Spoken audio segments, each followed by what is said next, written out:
अस्सलाम वालेकुम। मेरा नाम शगुफ्ता बीबी। मैं 4 बच्चे खावंद। मेरा मजदूरदार है।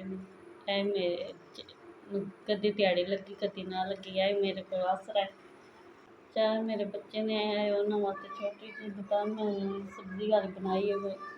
ਔਖਾ ਗੁਜ਼ਾਰਾ ਹੁਣ ਸਾਡਾ ਹੁੰਦਾ ਪਿਆ।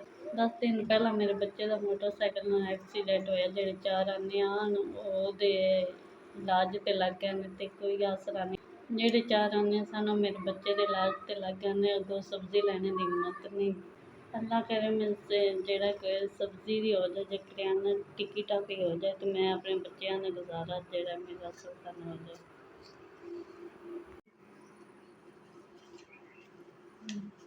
3 4 5 बड़ी मेहरबानी तुहाडे गल्ले पैसे 5000 रुपया मैं लभ गए ते नहीं मैं कुछ सब्जियां लै आवां जेह्ड़े हैन ओह् मैं बच्चे दे ऑपरेशन करवा।